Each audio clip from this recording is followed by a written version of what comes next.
Irmãos e irmãs, boa tarde neste sábado e bom dia para todos os que amanhã estiverem participando da Santa Missa. Como de costume, nós leremos duas leituras, isto é, a primeira e o Evangelho. Então, e depois veremos também que a segunda está relacionada de certa forma às duas outras. Então, leiamos primeiro um texto de um livro sapiencial. E este é um livro que é lá do terceiro século, mais ou menos, 200, 250 a.C. E é um pensador que tem uma escola, uma espécie de escola ao ar livre, onde as pessoas que são fãs dele ou gostam de escutá-lo, vêm lá para aprender a sabedoria que ele cultiva. Ele aparentemente é um homem chamado Eclesiastes, que ele reúne, não é, congrega. Aparentemente ele é um ateu, mas não é verdade. Pelo contrário, como ele questiona tudo o que nós achamos que tem valor nesta vida, ele como que está batendo a porta, não é? A porta de Deus e diz, olha, tem alguma coisa mais depois desta vida. Ouçamos. Leitura do livro do Eclesiastes. Vaidade das vaidades, diz Eclesiastes. Vaidade das vaidades, tudo é vaidade. Por exemplo, um homem que trabalhou com inteligência, competência e sucesso, vê-se obrigado a deixar tudo em herança a outro quem nada colaborou. Também isso é vaidade e grande desgraça. De fato, que resta ao homem de todos os trabalhos e preocupações que o desgastam debaixo do sol? Toda a sua vida é sofrimento, sua preocupação um tormento. Nem mesmo de noite repousa o seu coração. Também isto é vaidade. Palavra do Senhor. Graças a Deus. Ouçamos também o Evangelho, que é do evangelista Lucas, e que também trata dessa ganância de acumular os bens. Proclamação do Evangelho de Jesus Cristo segundo Lucas. Naquele tempo, alguém do meio da multidão disse a Jesus: Mestre, dize a meu irmão que reparta a herança comigo. Jesus respondeu: Homem, quem me encarregou de julgar ou de dividir vossos bens? E disse-lhe: Atenção, tomai cuidado contra todo tipo de ganância, porque mesmo que alguém tenha muitas coisas, a vida de um homem não consiste na abundância de bens. E contou-lhes uma parábola. A terra de um homem rico deu uma grande colheita. Ele pensava consigo: o que vou fazer? Não tenho onde guardar a minha colheita. Então resolveu: já sei o que vou fazer. Vou derrubar meus celeiros e construir maiores. Neles vou guardar todo o meu trigo, junto com os meus bens. Então poderei dizer a mim mesmo: meu caro, tu tens uma boa reserva para muitos anos. Descansa, come, bebe, aproveita. Mas Deus lhe disse: louco, ainda nesta noite pedirão de volta a tua vida. E para quem ficará tudo o que acumulaste? Assim acontece com quem ajunta tesouros para si mesmo, mas não é rico diante de Deus. Palavra da salvação, glória a vós, Senhor. Então, são livros e pensamentos, digamos, para a gente refletir tanto aquele texto do Antigo Testamento como o próprio Jesus. Em que consiste a sabedoria da vida? A felicidade de uma pessoa. Em que consiste? Então, este autor, Eclesiastes, ele estava também pensando e relativizando tudo aquilo que nós, atrás do que nós corremos com ganância. Eu quero ter isso, mais aquilo, mais aquilo. E acumular e mais ainda, não é? Como nós vemos também nesses tempos de pandemia, e não só agora da guerra, tem pessoas que estão ganhando, né? Diz que milionários estão surgindo, nascendo assim, como que espontaneamente, todos os dias. Enquanto outros, como nós conhecemos em nosso país, em nossa terra, estão passando fome, não têm emprego, não têm segurança nenhuma na vida, muitas vezes perderam até a casa, estão na rua.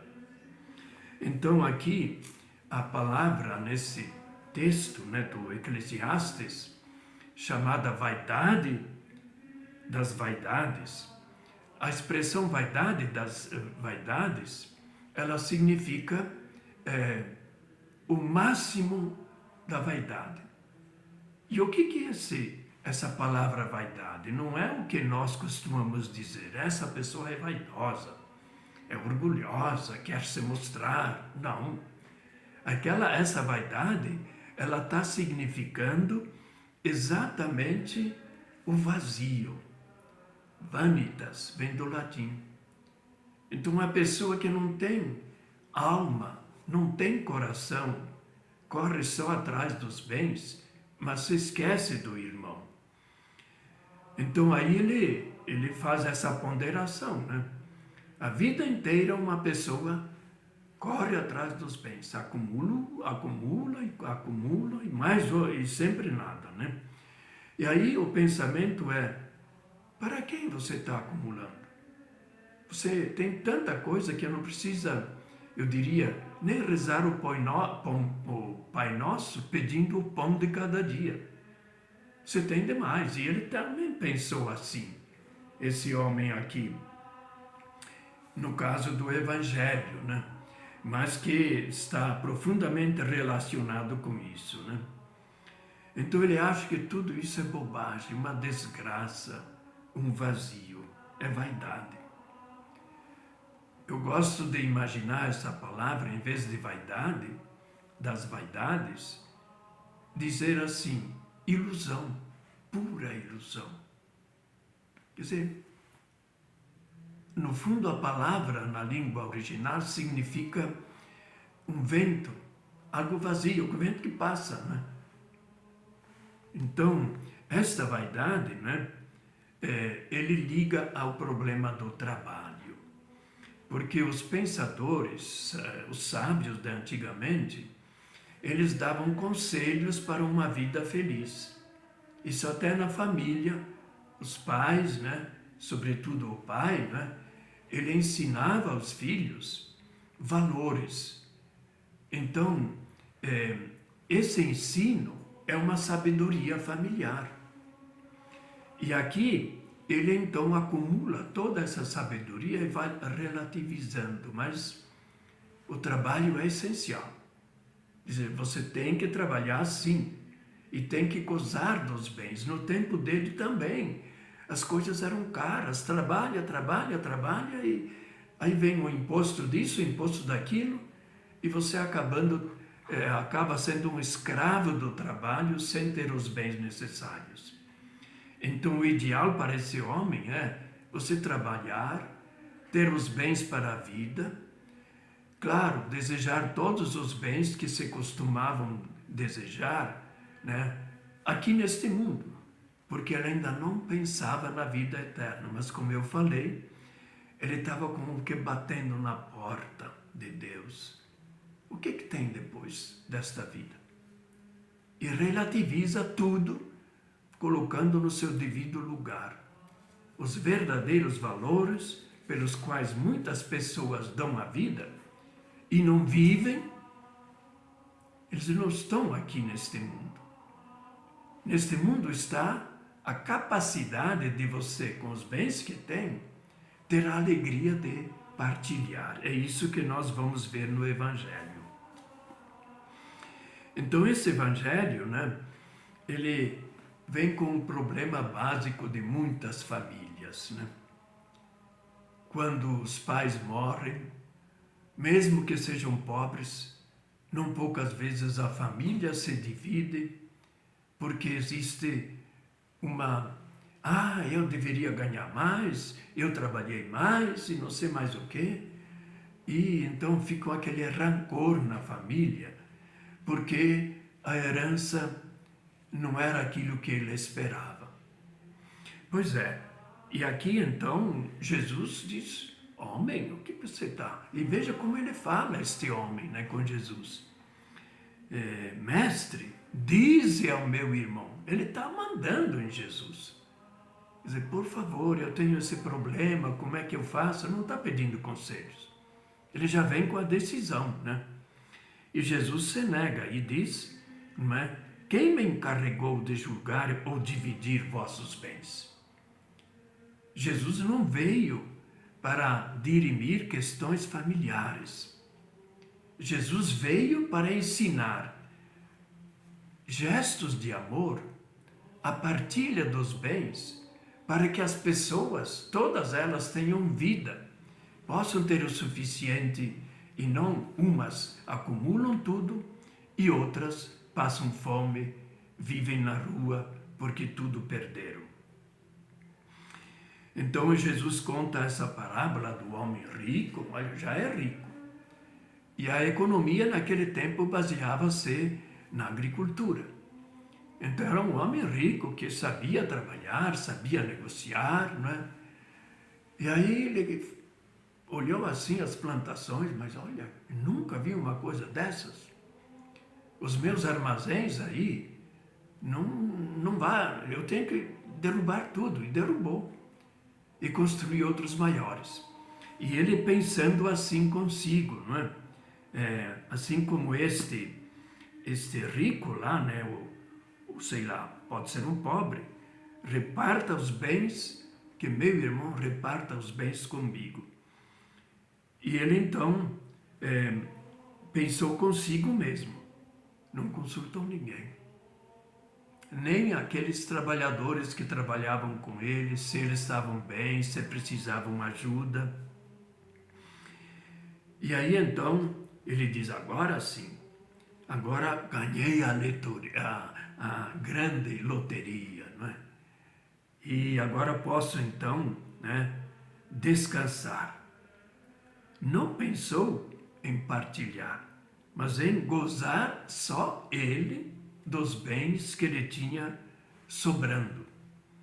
Aumentou os armazéns e aí ele disse, vou derrubar tudo, construir maiores, e neles vou guardar todo o meu trigo. No caso, fala-se do trigo.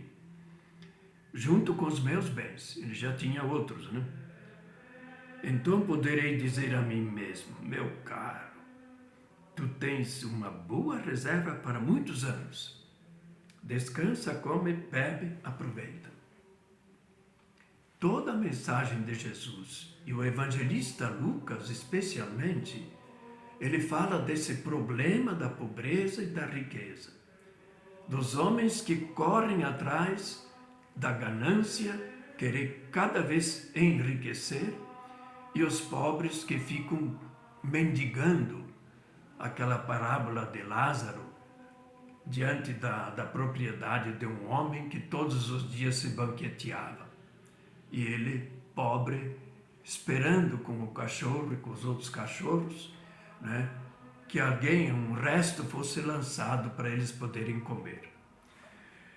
E aí Jesus diz, louco. Louco, aqui, é o contrário do sábio. O sábio, uma pessoa que tem bom conhecimento e boas atitudes, que busca viver feliz, mas partilhar a sua felicidade com os outros, é o contrário do louco. E lembra uma coisa, a gente não tem controle da própria vida. Ainda nesta noite vão tirar-te a vida. E para quem ficará tudo o que acumulaste? Muitas vezes, como diz a primeira leitura, acaba ficando uma herança para gente que não merece, não trabalhou nenhum dia para merecer tudo isso. Então, meus irmãos e minhas irmãs, haveria muitas conclusões para tirarmos, mas o que nós devemos desejar, ricos ou pobres, é que haja trabalho para todas as pessoas, para poderem ganhar o seu pão com dignidade. E aqueles que não têm condições, que sejam atendidos com os bens, onde tanto trabalho de tantas pessoas acontece. Ele não pode ser acumulado por poucos ricos, ele tem que ser partilhado. E também agora nas eleições, procure votar muito bem. Pessoas que pensam nos outros e não apenas em si e no seu grupo, que pensam no povo que está passando fome.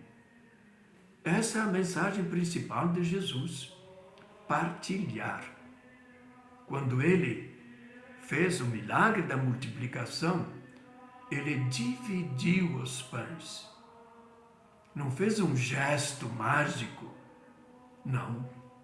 Ele ensinou a dividir, partilhar, ter tudo em comum para que nós pudéssemos ter vida em abundância aqui na terra e vivermos um pouco também o que Jesus proclamava, o reino de Deus. Que assim seja.